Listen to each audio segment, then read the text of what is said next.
Hi everyone! In this video, I'm going to share with you my generic impressions about reading the Stormlight Archive, so you can use that as a guide to decide if you want to read the series or not. So let's go!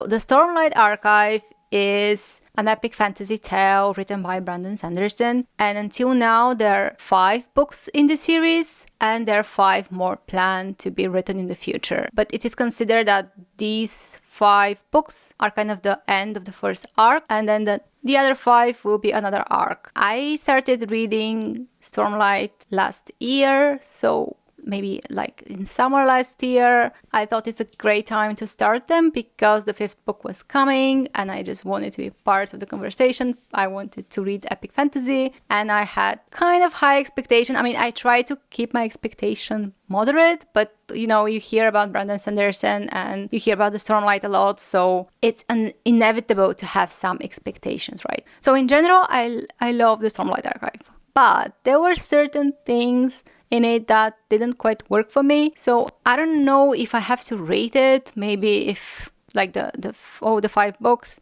It's very hard to rate books. I've ranted about this before, but maybe if it's 1 to 10, I would give it, I don't know, 7. It's really hard to say.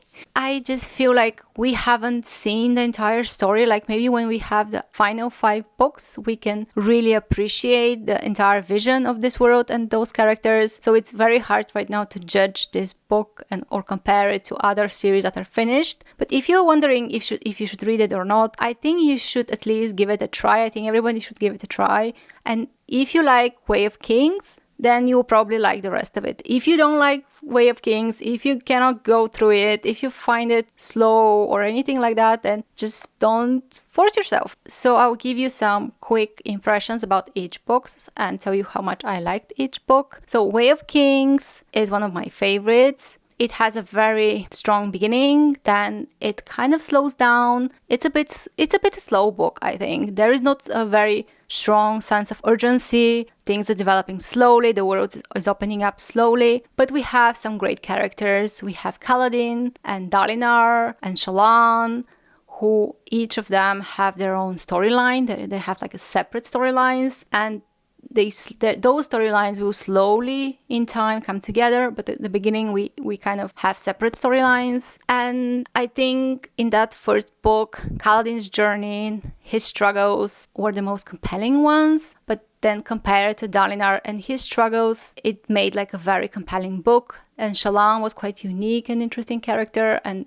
the surrounding world around her was very interesting. So there was enough going on for me to keep me hooked. But what really made The Way of Kings shine was the ending. I think it was one of the strongest book endings. It's what the people call the Sunderland, because all the events come together and you have a really great ending that is exciting, emotional, just thrilling. Everything you might want from a book. You have very strong character moments. You have characters making difficult decisions, overcoming obstacles. You have a battle, and you have all those great stuff. So I think The Way of Kings, I always remember it. I always remember that ending. I always remember how excited I was, how moved I was by the decisions the characters did. So even if the rest of the next 5 books of this series are trash, which I don't think they will be, but even though, I would never regret reading The Way of Kings. I think this book is great. Again, it could be a bit slow at times, but because the ending makes it all very, very worth it for me. I mean, I connected to the characters, I liked it. Then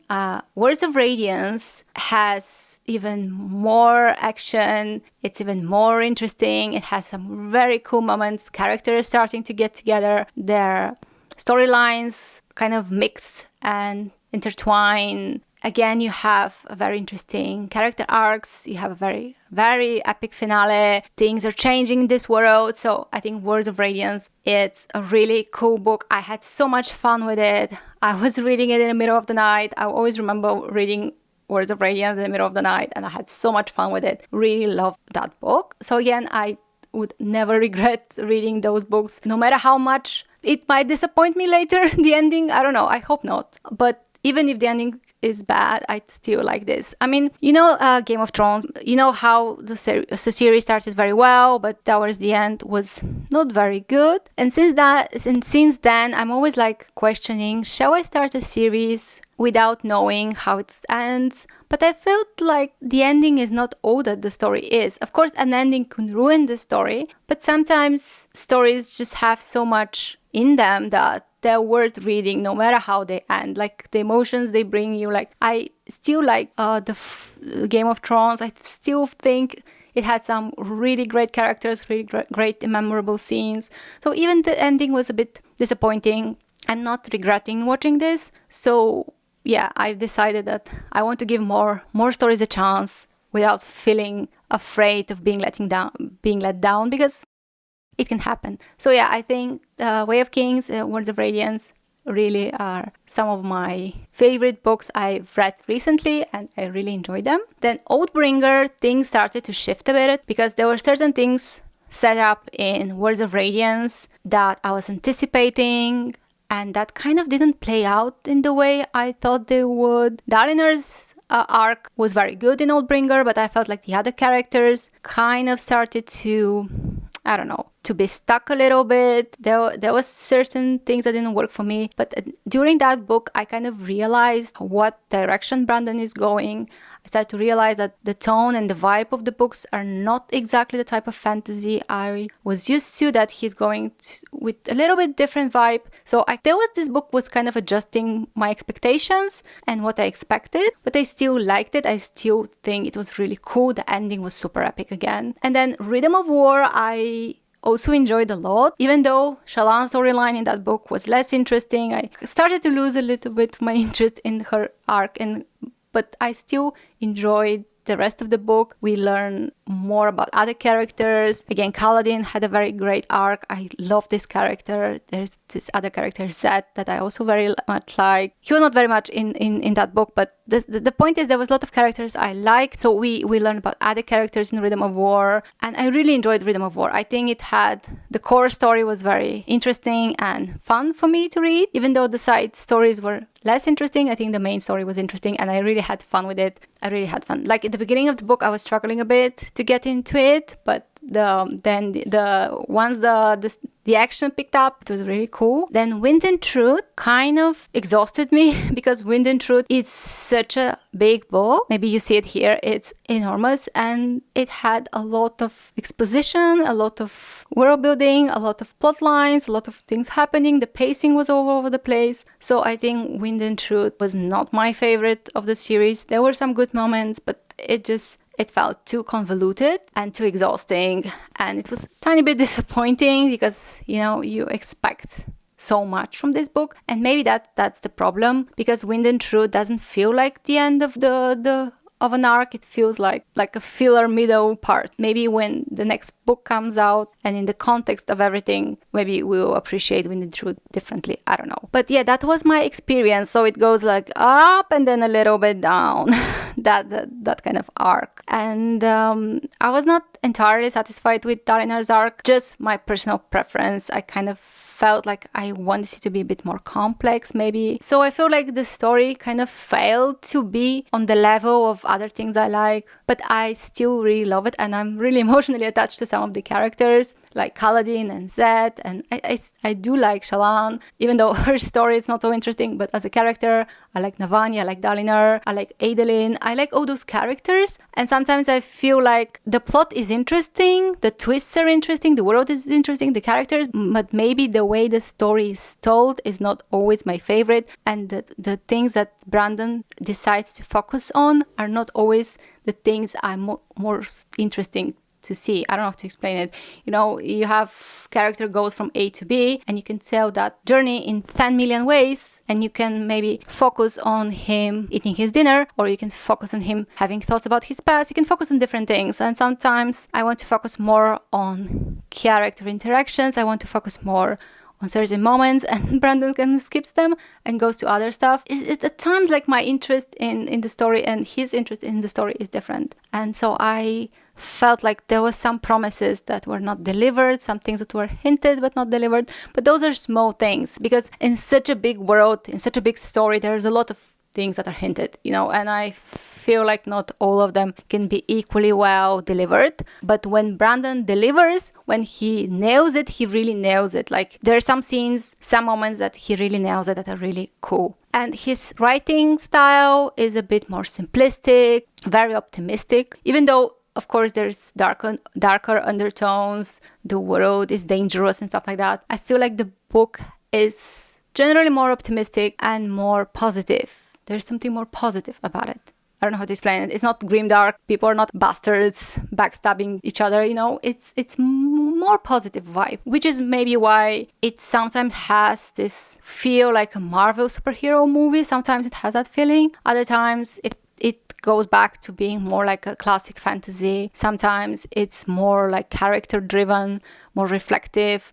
So it's an interesting mix of different things. I think it's very influenced by movies, by having strong visuals. Also even like anime, like this kind of, imagine anime characters fighting with big swords. But the world is very interesting. The world of Roshar, having different climate with storms coming so often, and all the flora and the fauna and all the people are adapted to this different climate. So it's very interesting to go to this world. They have very, very different environment, which was quite cool. So my final verdict of the Stormlight Archive is that I did like it. I felt it was a fun ride. I felt like the characters were interesting, but I don't think it was to the level I expected it to be. I think it was a bit less deep than I thought it's going to be somehow. I don't know. I made a lot of videos about the different books, things I like, things I didn't like. I don't want to repeat myself too much,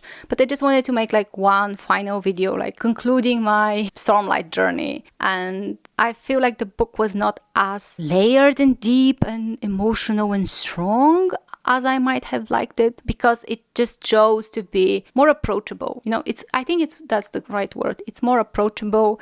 It sometimes simplifies certain things. Sometimes it chooses the heroic way rather than to show certain bad qualities of humans. I don't know how to explain it. It's a good book, but I wouldn't place it as one of the best fantasies out there. It's still very good.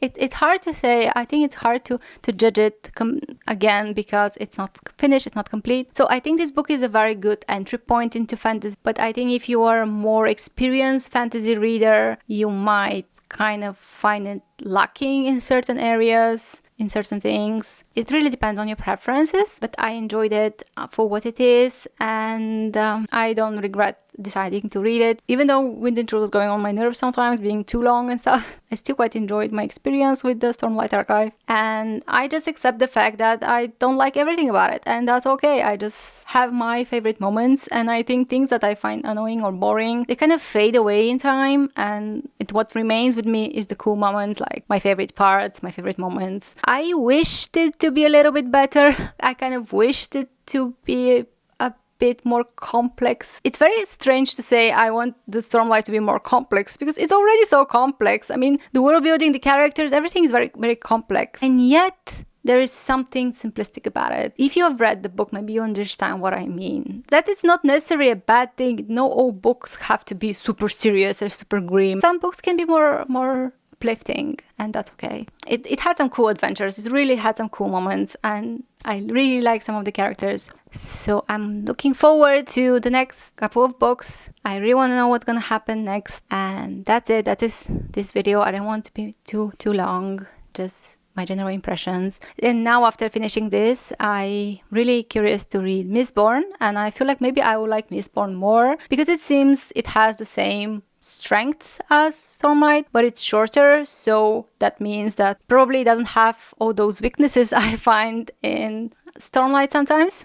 Have you read the Stormlight Archive? Which book is your favorite? What did you like or didn't like about it? I'm considering maybe to make a tier ranking of my favorite characters of Stormlight, but then what's the point? We all know it's Kaladin. Yeah, Kaladin and Zed. I like Zed still. And Dalinar just fell a bit in my list due to Wind and Truth, but yeah. And Navani, yeah! I hope Shallan could be higher on the list, but her storyline, it was good, and then it got a little boring, but it was fine. That's it for today. Bye bye. See you again next time.